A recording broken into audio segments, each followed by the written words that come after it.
Yer, what's happening, my people? So, BMF Season 4, Episode 5. See it, touch it, mixtape it. So, we've been on this journey right here. We at the mid-season point. 5 episodes. Man, we starting to see a little bit of clarity and stuff. Is they keep teasing us with these Mexican flashbacks and stuff, man. Like, we seen way too much of Meech ass this episode. First off, yeah, anyways, pause. But anyway, so they got a little kid and like hiding in the bushes and stuff, man. Loco snatched them up and thinking it's a spy and all this.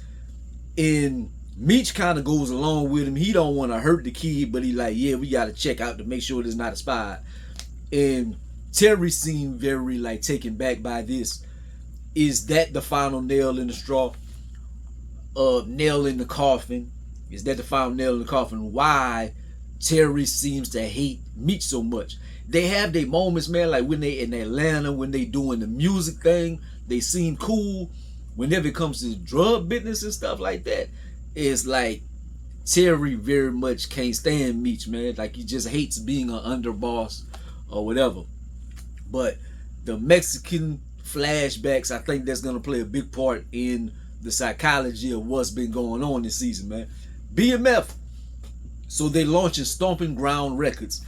And they trying to do it like the drug game and stuff, man. We're going to hit all the corner stores, mom and pops, and we're going to flood the streets with these mixtapes and stuff. And like Purdy, that's who they putting their future towards. And then not even, they fell in love with her singing, but now she's gonna rap and stuff. So it's like, I see why them as a music label didn't turn to be Rockefeller Records or something like that. But anyways, Terry confronts Markeisha. He gave her too much grace, in my opinion. Like, yo, you still going meet Boom, having conjugal visits in the cop. He's worried about the wrong thing. He's worried about her sexing certain people. You should be worried about business and about her snaking you with Boom. She's worried about you with the cop as far as like snitching and telling on you and stuff like that. But you worried about who she's humping. Like, you tripping. And y'all made B-Mickie knock off his woman because she wasn't the most loyal or whatever. Markeisha should be pushing up daisies right now. Like, no way that she should still be breathing. I'm just saying. Charles tour is back on and stuff, man. But like he telling the people at the plant, at the, yeah, I guess you could call it a plant or whatever. But they not happy about it. Like, I stuck my neck out for you, and this how you repaying me, and then you bringing me this cheap wine. I like scotch and this and that. Nikki, she having that house party and stuff. She gets caught up. Homeboy is in there. He left his big ass shoes and stuff, man. So Terry snatch him up and throw him down the stairs and stuff, man. Like, wow. Okay, like I can't be mad at him. Like, yeah, but she grown, but it's still your little sister and stuff, and that's supposed to be your worker and stuff, and that's how he rewards you. And he was already on thin ice with the dress code stuff. But anyways, Lamar back like the Terminator. So he lifting weights, man. He got shot episodes ago. He's still bleeding and stuff like that. I'm like, this nigga like a roach. Like, he too legit to quit. They cannot get rid of him. The writers and stuff, they just love him. But if you do the research and stuff, the real life Lamar is very much still alive and stuff like that. So it makes sense how he's still alive on the show.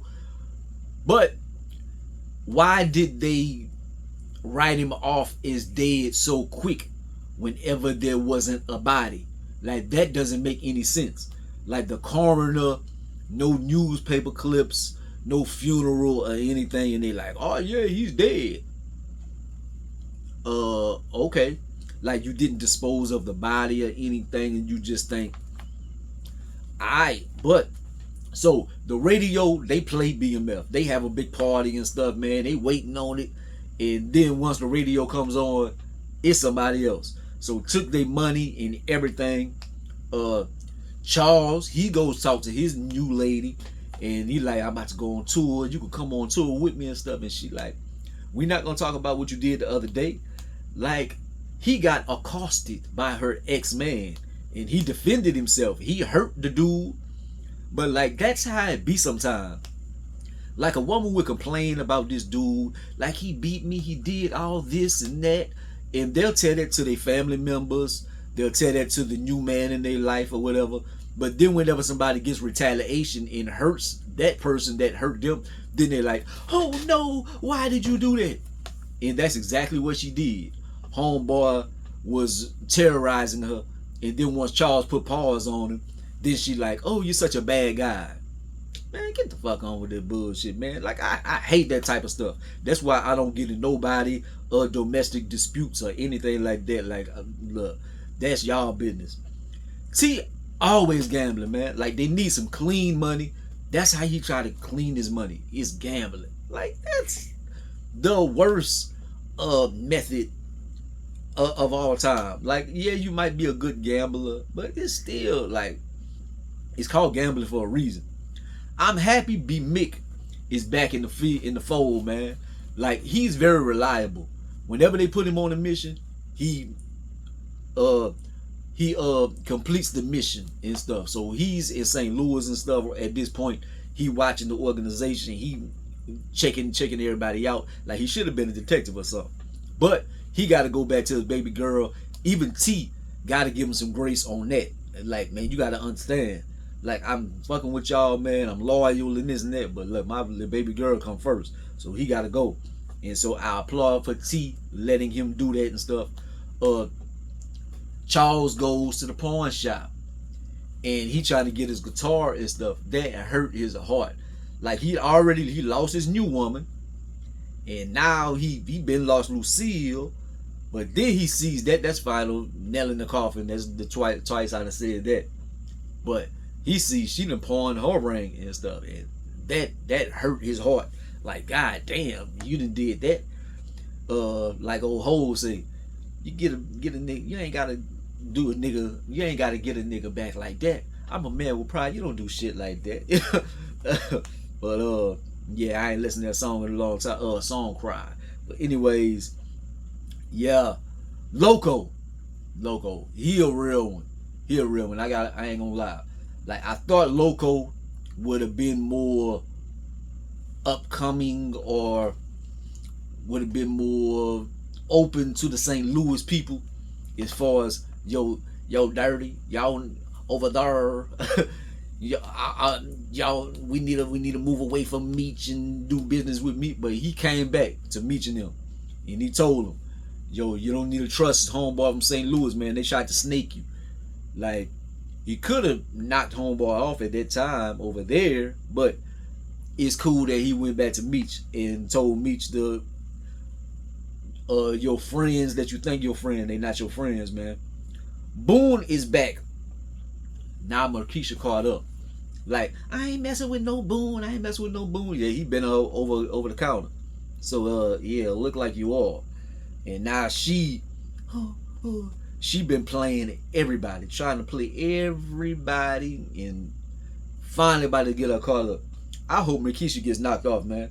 I like Lala. She seems like she's a lovely lady in person and stuff, but her characters on The Shy, on BMF, Power were trash, and they knocked off on Power. They could knock off on BMF too because of her character. Just BMF, they him Trail up.